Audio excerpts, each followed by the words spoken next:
Bola sepak di Sukan C sememangnya menjadi sukan yang paling mencuri tumpuan peminat. Apa tidaknya, ini merupakan ibu segala emas pada Tamasya Dwi tahunan ini. Dan bagi skuad bola sepak negara, mereka akan hadir di bawah bimbingan Brad Maloney yang akan menggelas tugas buat pertama kalinya di Tamasya ini selepas ia dikenalikan oleh Dato' Ong Kim Swee sejak beberapa edisi sebelum ini. Dan untuk rekod, ini juga merupakan tugasan kedua Maloney mengendalikan pasukan baru 3 tahun negara selepas kejohanan Piala AFF di Kemboja awal tahun ini. Yeah, look, I'm really looking forward to the challenge. Obviously, I've been assistant with Dato' Ong Kim Swee for several other SEA Games tournament, and I'm aware of the experience that's involved. And obviously, we want to be successful as much as possible in the tournament. And I really believe with this group of players that we can achieve something. We want to make sure that we have a good preparation for the tournament and make sure that the players are all in good order and match fit for the tournament. And of course, the draw was out the other day, and it's not going to be an easy assignment, but I feel that with this group of players that we can really go far. Edisi lalu di Filipina 2019, Malaysia mencatatkan antara pencapaian terburuk dalam sukan bola sepak apabila tewas dengan pasukan seperti Filipina dan Kemboja hingga gagal untuk mara ke peringkat separuh akhir. Di mana sebelum itu, ketika Tamasya KL 2017, skuad negara bimbingan Dato' Ong Kim Swee berjaya menjekkan kaki ke final. Dan harapan untuk mengulangi pencapaian itu sekali lagi diletakkan di bawah bimbingan Maloney dan antara lain yang menjadi kemahuan, keinginan seluruh rakyat Malaysia untuk melihat pencapaian Jakarta 2011 dan juga 2009 mampu untuk diulangi dengan ibu segala emas itu mampu dilakukan di bumi Vietnam. Thailand are well respected. They're giants of Southeast Asian football, so I think we'd expect them to be favourites for the group for sure.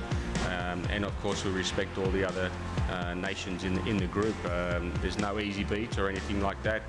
Cambodia, coached by Honda these days, we saw them in the AFF in the other group.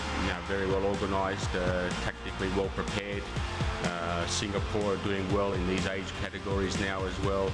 A lot of young players coming through. It won't be easy, but I believe that we can be very competitive, and if we're well prepared and we can get the players together that we want to assemble for this tournament, then I believe that we can do very well.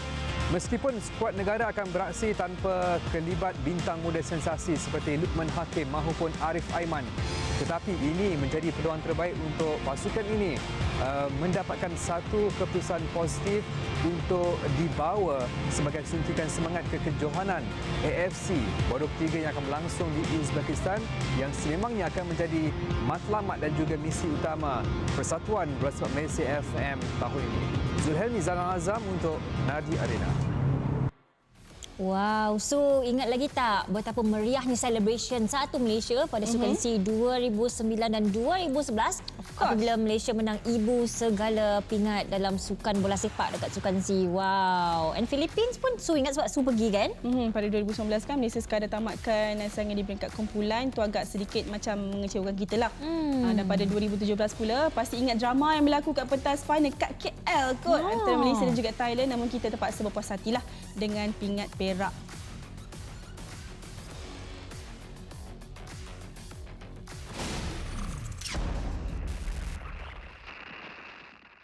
Okey, dan bercakap tentang kenangan tu, saya pasti memang ramai yang tak boleh move on daripada kenangan manis kita 2011. Sebab masa tu pun drama juga kan. Macam mana kita betul-betul rasa appreciate perjuangan daripada peringkat kumpulan tu sampai ke final, titisan terakhir tu untuk semata-mata orang kata apa, nak julang piala yang boleh dikatakan pingat emas yang Ibu segala pingat lah. Sukan C tak kisah kita berharga. kalah sukan lain, tapi masa tu bola sepak menang memang rasa dia wow sangat. Okey, kita nak sembang bola ni tak komplit kalau kita tak bersama dengan Zulhelmi Zainal Azam, wartawan sebab tadi bola kita dah dapatkan penjelasan daripada Brad Maloney. Ni kita nak bawakan Brad Pitt pula lah. So Zul, selamat datang ke Nadia Arena Zul. Thank you sebab datang teman dayang dengan Su. So Macam mana so far dengan training pada Khamis tu? Walaupun ada 5 orang je, coach kata kena kreatif, kena pandai nak adjust for training. Apa updates yang Zul boleh bawakan? Okey, first sekali saya nak say thanks dekat Su sebab panggil saya Brad Pitt. Sebab Bila masuk ada Brad Pitt? Brad Pitt tak ada lah. Macam apa Aaron Aziz tu okey lah. Boleh dah sikit-sikit kita ambil kan Asia. Okey, berdasarkan sesi latihan semalam 5 orang je. Lepas tu ada barisan kejuruhatian, saya rasa lebih ramai daripada pemain. Tak banyak yang boleh lakukan, hanya diorang main kaku tau. Kaku ni maksudnya macam mana? Kaku tu main 5 orang, lepas tu orang tengah. Daripada awal sampai habis, satu je lah latihan yang boleh buat. Hanya satu aku kata aktiviti yang boleh dilakukan. Itulah, lepas tu lari sikit kan. Jadi bagi saya, kalau saya lah, saya setuju dengan pandangan beberapa peminat yang untuk call off latihan. Tetapi ya, sebagai coach, dia mungkin tidak rasa benda tu baik untuk dia. Sebab kalau pemain ini berada bersama kelab masing-masing, mereka boleh berlatih dengan lebih baik lagi. Dengan complete team. Betul. Maksudnya sampai cukup-cukup betul lebih ramai pemain yang boleh dikatakan buat two sides punya game ke ataupun two side punya training ke, saya rasa barulah latihan boleh diadakan. Dan kita tahu sekarang ni nak menang tu memang susah. Kalau cukup pun ramai pemain yang akan sertai latihan sekarang, saya rasa pun tak cukup masa. Tapi ada juga yang berpandangan macam bila 5 player ni macam Zul katakanlah barisan kejuruteraan lagi ramai daripada player. So macam kira macam special training. So 5 pemain ni macam boleh dikatakan dapat special treatment lah, macam dapat training yang istimewa. Macam class tuition extra tau. Yes, so macam sangat berguna jugalah untuk kelima-lima player ni yang mungkin dia boleh jadi macam senjata istimewa yang kita ada nanti. Saya rasa tak, sebab yalah, bola sepak latihan berpasukan kan, dia perlukan ramai pemain. Tak banyak boleh lakukan. Kalau nak betul-betul go detail dekat setiap pemain tu, mungkin menerusi sesi video ataupun soal jawab saja. Tapi untuk latihan tu sendiri memang saya rasa agak merugikan lah setakat ini. So memang tak function lah. Tak function bagi saya.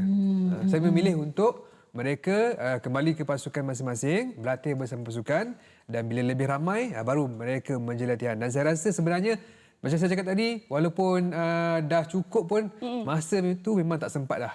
Alright. Okey, so macam contoh dia ada pemain daripada Selangor yang dipanggil 11 orang.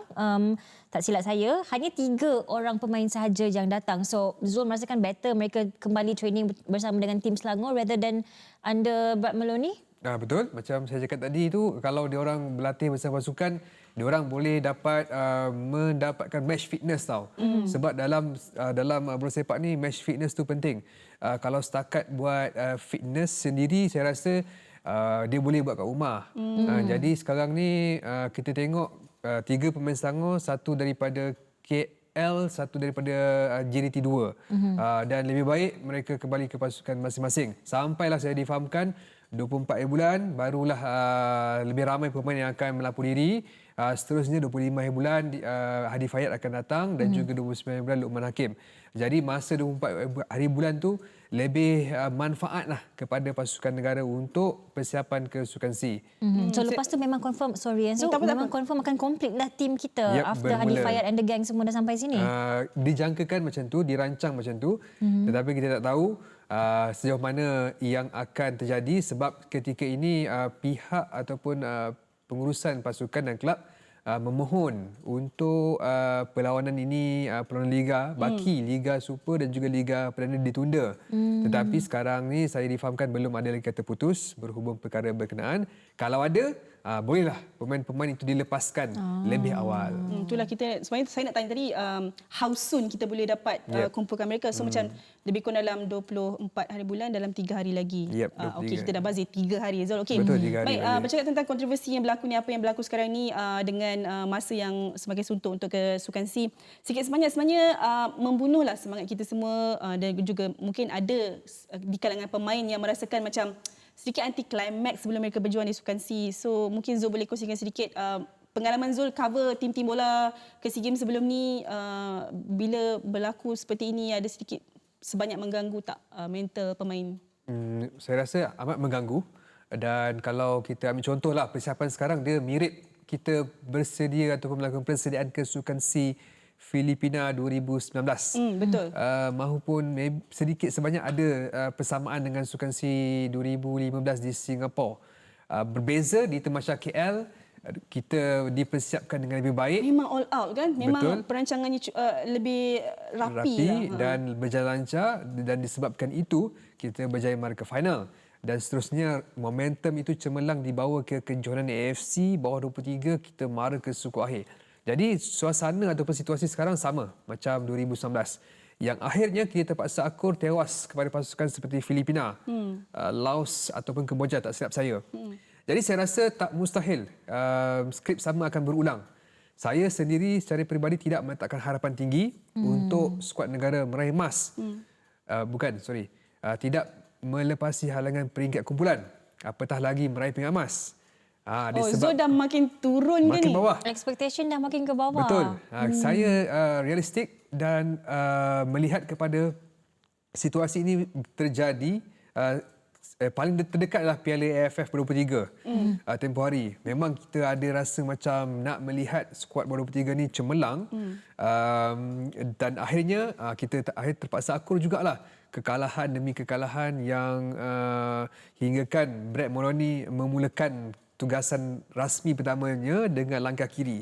Tak sepatutnya berlaku, tak sepatutnya dialami oleh jurulatih daripada Australia ini. Sepatutnya mereka dipersiapkan dengan pasukan lebih baik. Dan saya rasa, ya, macam saya katakan tadi, tidak boleh pergi jauh.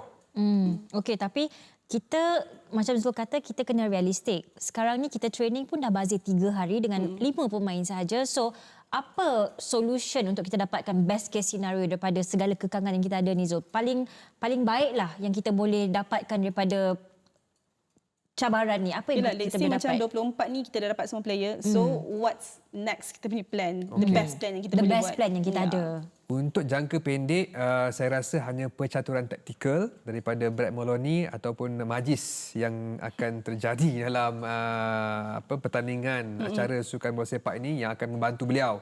Saya rasa tak ada cara lain dah. Sama ada, sebab dah lambat dah ni. Mungkin majlis kita tu Luqman Hakim ke? Ya, pemain seperti Luqman Hakim, pemain seperti Daniel Asri yang dipanggil, beberapa pemain lagi, Ahmad Zikri. Tapi Zul, macam Zul cakap tadi, bola sepak, permainan berpasukan, kita tak boleh nak depend on individu-individu tertentu sahaja, sebab now still tak cukup masa lagi untuk kita betul-betul gel in players kita, Zul. Sebab itu saya katakan majlis itu diperlukan ketika ini. Majlis berpasukan, majlis daripada Meloni itu sendiri dan juga pemain-pemain yang akan membantu. Sebabnya kalau kita tengok sekarang ni memang sukarlah. Hanya percaturan taktikal yang berkesan je boleh membantu Brad Moloney untuk merealisasikan ke separuh akhir ataupun ke final. Tetapi untuk jangka panjang, sebab ini pernah dikatakan oleh, tak silap saya, Dato' Ong Kim Swee, skuad Harimau Muda itu perlu ditumbuhkan semula. Kita tengoklah kejayaan Sukan C 2011 tu. Memang itu produk Harimau Muda. Memang daripada Harimau Muda. Yes. Mereka berkumpul bersama. Jadi itu yang menjadi kejayaan pada Sukan C 2011. Dan selepas itu apabila Harimau Muda dibubarkan, jadi pemain-pemain sukar untuk dipanggil sebab kita tahu Sukan C tiada dalam kalender FIFA. Pemain ataupun pasukan berhak tidak melepaskan. Jadi dalam situasi ini kena ada situasi menang-menang tau. Pasukan boleh lepaskan player, tetapi MFL kena bantu untuk tunda game. Itu jangka pendek yang boleh menyelesaikan masalah sekarang ni lah. Kalau tak, untuk jangka panjang, lepas next SEA Game, kena form satu team macam Harimau Muda.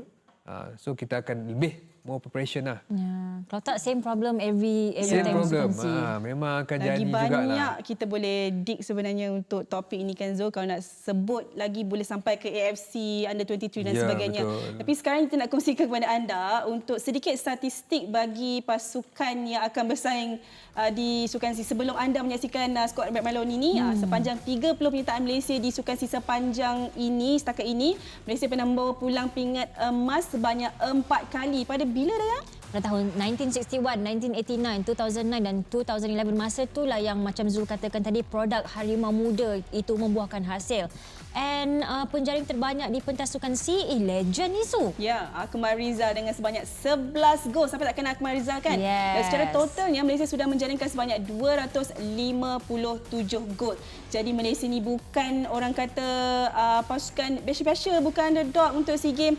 Sememangnya kita memang sepatutnya membutirkan pingat sekurang-kurangnya gangsa lah. Rasa macam tak adil lah bila kita tak boleh nak harapkan sesuatu daripada tim kita ni. Okey, tapi apa-apa pun, terima kasih kita ucapkan kepada Zul, Brad Pitt, Aaron Aziz, semualah dia. Terima Thank kasih. you, Zul. Jumpa lagi.